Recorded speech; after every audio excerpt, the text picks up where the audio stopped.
You ask Tiger to solve.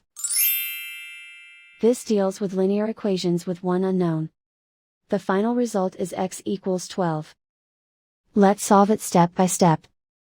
Group all constants on the right side of the equation. Subtract 13 from both sides.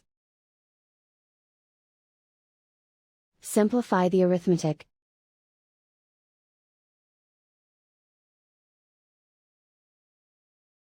Isolate the x. Multiply both sides by 4. Group like terms.